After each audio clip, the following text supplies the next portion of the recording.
Get my phone up. Phone? What, you're not going to treat him to something, are you? No, I'm not. We'll put it up in a second. We're live anyway. We are live, folks. Good afternoon. Monday afternoon, the Monday before Christmas. I hope. Where did you go today, Lee? Sainsbury's?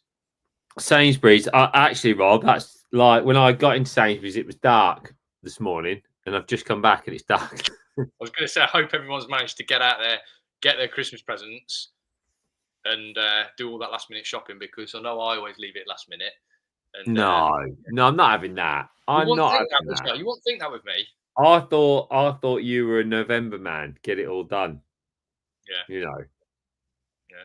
You definitely haven't. You definitely haven't got the wrapping paper with you still to do. I know that much. No, I've not. I know I haven't. What I want first, folks, is we're going to talk about our weekend, because we both fished the winter pairs at Hallcroft. We're also going to do the live draw for the Preston Absolute Graphite 36mm box, seat box, the box that myself, Lee Kerry, Andy Power, we all sit on. What I would love from you guys is your ideal fishing gift for Christmas. Your best Christmas gift, fishing related. Put it in the comments. Let us know what your ideal gift is for Christmas, fishing related. What's yours? What is my ideal fishing gift? Maybe some heated clothing. Wow. Because I went out with. I know you've got some heated clothing and you love it. And I went out with Baz the other day, our cameraman, our amazing cameraman who does a fantastic job. And he said, "Listen, man, you've got to get on these, man." And he's got these socks that are heated. Right, I'm not going to charge the batteries, but he was. Rob. I'm gonna help you. I'm about to help you big time, because mine is exactly the same. Right? We haven't talked about this, but I had some of those electric socks, and it was a pain doing the batteries, and they weren't that warm. You can get heated inner soles, right? Where you just literally open the packet, and once they're exposed to air, they get hot. I've done them. They're the best. They are the best thing ever. They keep my feet quid each, aren't that sort of thing? They're like a quid each. Yeah. But I think to myself, it cost me that to charge the batteries. So I just think to myself, and I'm prepared to sacrifice £2, or it worked out £1.50 if I bought in bulk. So they are brilliant, and it's one of them, because cold feet. If you suffer from cold feet, which I've always suffered from, it's like horrific. And it's like a point where your feet are just, it's almost like below about 6 or 7 degrees. If it's more than that, you never have an issue. It's bizarre. Which is weird. I'm talking about. I don't suffer from cold feet, which is strange. Right. But I'll tell you what I've noticed. I've got some great boots, them like field boots style boots. Yeah. Really comfortable, really warm inside. But because it's me, I leave them in my van. And the trouble is, once you've walked in them, because they're warm, obviously there's moisture in the boot. You get damp, yeah. And that's what gets cold. So if I took those boots out of my van each time, brought them into the house, got all the damp out of them, put them back on, no problem. You've been out of bed. I sometimes wear the thinnest socks because I'm not getting cold, but the damp is like, I just need to keep my feet waterproof. So I either need a really good pair of like waterproof socks, some feet warmers, or them electric. A reminder on your phone to dry your boots. Maybe. So I'm thinking something like that, because like all your fishing kit, that's like quite personal, isn't it? You want to get that yourself and like do all that sort of stuff yourself. What would be yours without whacking a Preston plug in there? No, I told you the heated insoles. I've got one pair left. I should be ordering them today. £1.50 heated insoles. I would be absolutely delighted with that. I would absolutely be delighted with that. For my fishing. And what else would I want? Anything else? No, I don't. There's nothing at the moment that I sort of need, really. Sort of like quite well equipped. So really, getting a new delivery. We've got some reels coming today, so I'm quite excited actually. Get to re-spool them up over Christmas. The highlight. I would say, Lee, for someone who hasn't got it though, some Edge clothing, maybe an Edge bobble hat or. Now you're talking. I wore my. Listen, I wore my bobble hat yesterday, and I honestly, I was so hot. I wore it setting up. I thought I'm too hot, and I had to take it off. And then during the match, it was brilliant. That is a cool hat, to be fair. So, yeah, I would go that. Yeah, maybe an Edge. My Edge bobble hat, Lee. It does the school run. Yeah, it does all the football training as well. Football training, football matches. Wow. Yeah, and plus obviously fishing as well. We'll see him at a few football matches, I think, in future. Then, so yeah, mega. They're beautiful hats. So yeah, folks, I'd love to know your best fishing related Christmas gift, please, in the comments. That'd be fantastic if you can. Let's talk about our weekend just gone. So we both fished at Hallcroft. It was the winter feeder pairs sponsored by Bait Tech. Lee fishes with Will Freeman. I fish with Adam Wakeling. We are enemies on this league. We do our best to try and beat each other.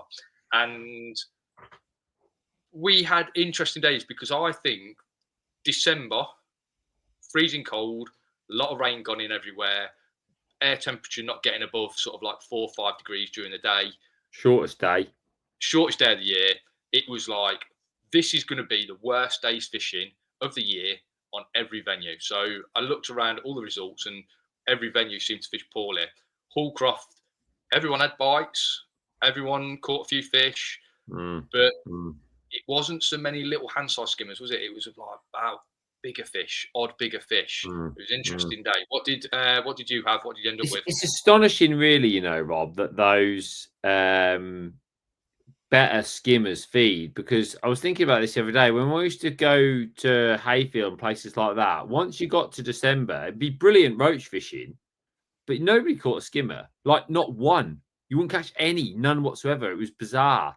And really, I was thinking, like, we're lucky that we still get an odd un, but that's what it's turned into. It's turned into like a better stamp of fish. And where I drew 49 on Moat Outer, which is, it's been really tough up that end, really tough.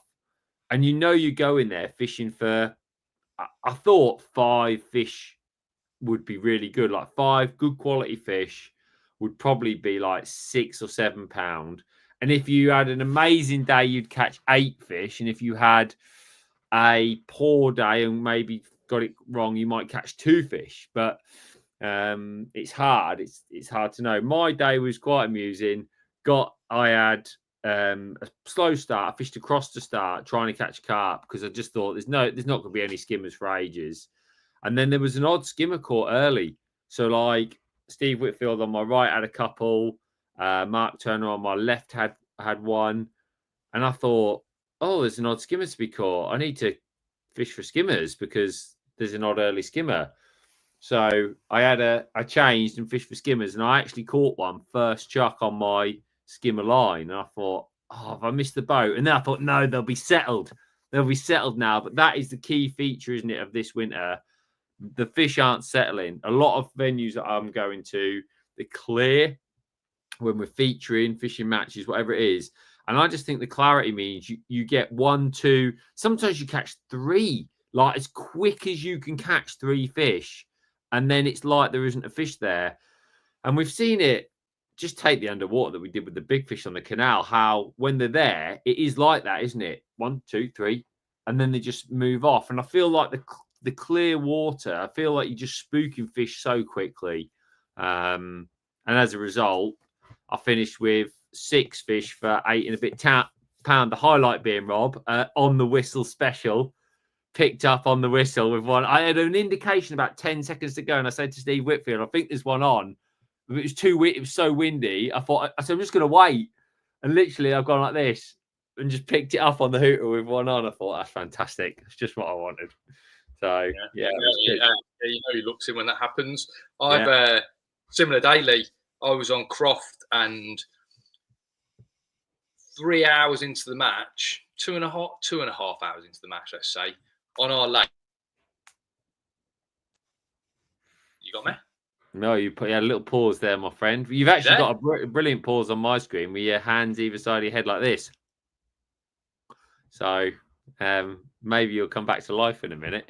Are you there? Oh, well, I'm here. Are you there? Oh no. Yeah, you're back. You're back. You've been a little bit paused and delayed. You haven't taken the whole family to like the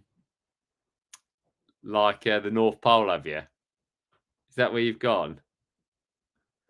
Oh dear. Oh dear. Don't tell me we've lost Rob in the middle of our live box draw. That'd be a disaster. That'd be a disaster. While we're waiting for Rob to come back, hopefully Rob comes back in a minute. I'm going to tell you a great story that my partner, Will Freeman, totally got me with yesterday. So I don't do Christmas cards really for many people. I always think Christmas cards have sort of died out a little bit. And especially anyone who's younger than me, mates that are younger than me, they don't tend to bother. Anyway, last couple of years, me and Will Freeman, who I've known for ages, there's been a bit of a, do you do a Christmas card, do you not? Anyway, night before, I thought, I'm going to do him a Christmas card. Hopefully, he'll forget or not forget, but he won't do me one, so I can make him feel really guilty when I give him my one. So I did it in the morning, gave him a Christmas card. He said, oh, no, I've not got you one. I said, brilliant. You've forgotten. That's fantastic. I feel absolutely great.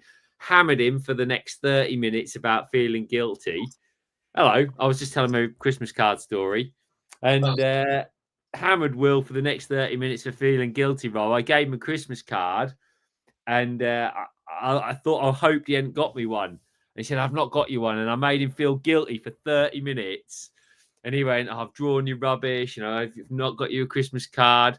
And I went out to my van, and on my van seat was a Christmas card and a present. So he'd up-leveled me. Wow. And I thought, I cannot believe he's let me hammer him for 30 minutes, keeping a straight face and not telling anybody. So Will Freeman is the master of the long con, slow played, isn't it? He did. He got it. He got it absolutely perfect. Got me Nick Larkin's book, In the Line of Fire, which is a great book. And Will has written a short memoir of his life story in there. Has he? Yeah, yes. A very interesting read. So, yeah, it's a great book. And thanks to Nick and Will for a lovely signed copy. Right. Superb. Well, I might buy the book, or you can just give me it when you're finished with it. You've got absolutely no chance. You need to go out and buy it. You need to go out and support Nick. I'll hunt it down. I like it. Should we do a box draw in case we have any issues? No, I think we're sound now. I want to talk about. We're good at sound. I said you've gone to take the family to North Pole, and there's not a good signal there for Christmas. So I'm going to talk about my day. I'm going to get it out there. Because I'm looking forward to it. 2.5 hours. 3 hours in when we lost you. 3 hours in. Yeah, looking around like one fish. He's brilliant on the lake. No one's really caught anything on Croft, apart from over in the corner where a few carp have like sort of stacked up. Steve Clark was catching a few carp. Everyone else sort of got like one skimmer, and it was like obvious there was hardly any skimmers feeding. And then I've been fishing a feeder down the edge because there's a lot of short fish at Hullcroft. Fishing a feeder down the edge with casters, maggots, bit of bloodworm. I've seen a few fish pimpling before the start. I caught some little tiny roach down there because I spotted them pimpling. And I thought there's got to be some predator. Definitely no signal in the North Pole.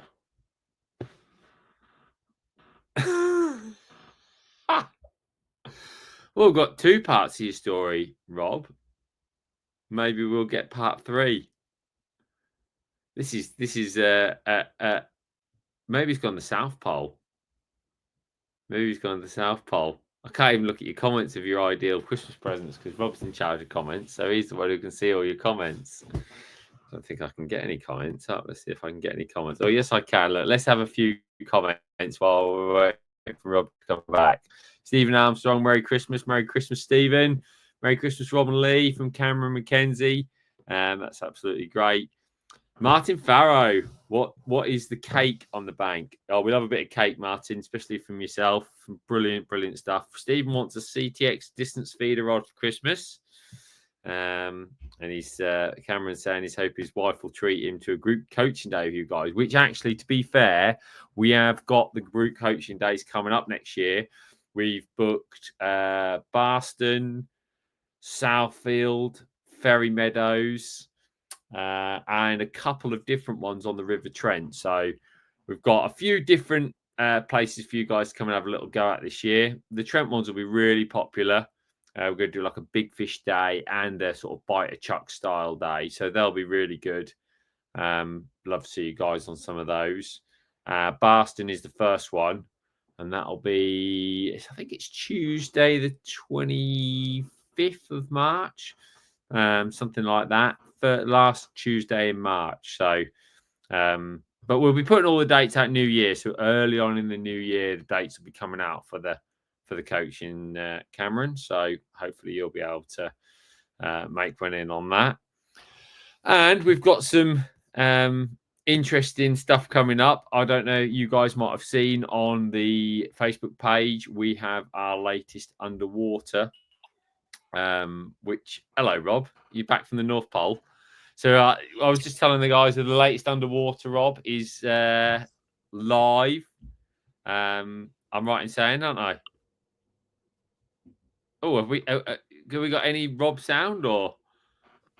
Oh, well, I'll keep telling you about the latest underwater. So the latest underwater is live for members, and it's really interesting because on the latest underwater, when we were looking for an underwater project this year, we were looking for something a little bit different. We were looking for something that, like, we tried to look at the most popular methods, and for us, fishing shallow was probably the method that we really wanted to show you guys for F1s.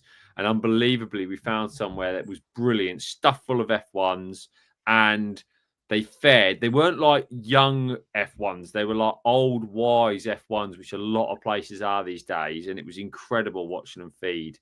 Really was. Have we got you back, Rob? Still not back. Oh, we've got a kind of a Rob back. Oh. Are you back? Are you not back, or? Oh dear.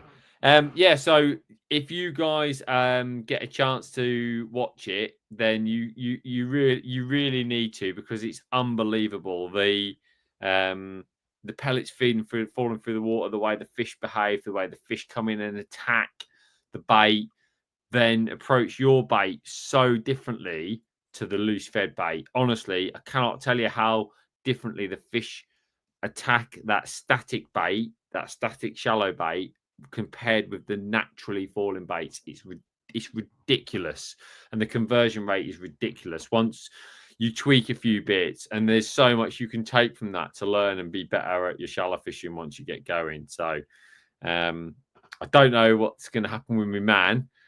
We've got a very static, definitely gone to the North Pole. Unfortunately, I've not gone away for Christmas. I think maybe Rob's gone somewhere nice by the looks of things, or somewhere where you can't get hold of him. Or maybe it's just, can your kids and family get hold of you there, Rob? Am I back?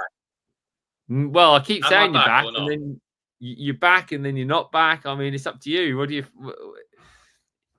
Have the elves tethered onto my phone. The elves might have sorted it. I've tethered onto my phone. Let's see how that works, shall we? Yeah, go on then. Let's see how that works. Yeah. I'm quite excited. You're going to have to guide us. So, Lee. Yeah. Yeah, I am too. How clear am I on your screen, Lee? You're a little bit blurry, Rob, but to be honest, that's probably a bonus, because you can't see as many wrinkles and things like that. So just take it as it is. You look like a younger version of you if I squint. So that's great. Just stick to that, mate. But we need to we need to do more. There's loads of Wi-Fi options here, Lee, but they're terrible. You know, they're absolutely shocking. Yeah. Santa 1, L14. Yeah, there's a lot of streaming. It's his busy time. It's his busy time, mate. You've picked the worst time to go there, honestly. Well, why don't you bring up your Google random number generator so I can have a look at what it looks like on the screen to make sure it's nice and clear, because we don't want anybody having any doubt. My screen looks clear there, Rob. That's the spreadsheet. You're happy with that, right? I'm happy with the spreadsheet. That's no problem. If I bring up my Google random number generator. Yeah, I want to just make sure it's good.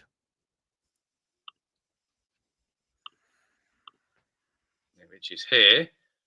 Can you see that? Hang on, it's just loading up. It's just loading up. Yeah, no, that's fine, mate. The Google random number generator has come up fine, yeah. Okay, I'm going to generate a number 926. You happy with that? Yeah, I'm really happy. That's nice and clear. No problems with that. No problems with that. I'm going to go back onto if you put me back on the spreadsheet.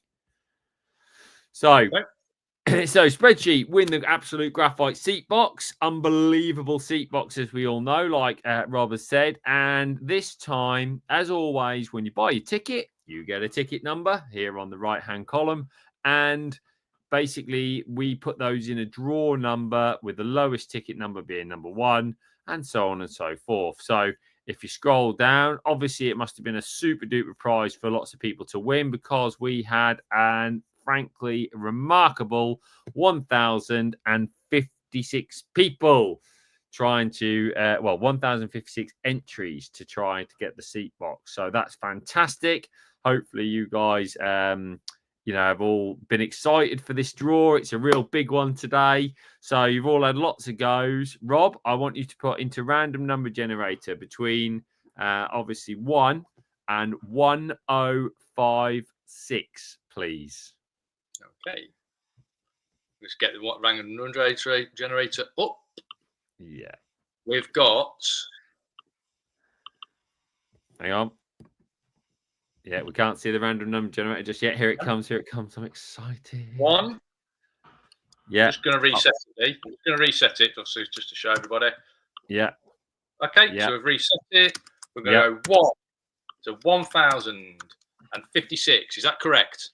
That is correct, my friend. Yeah, go for it. Generate our winner. This is going to tell you guys who has won that amazing seat box. So good luck, folks. That hopefully, I know someone is going to be very happy this Christmas. This is great. Oh, very low. Number 18. See, if you were an 18, you'd be thinking, oh, I'm too low.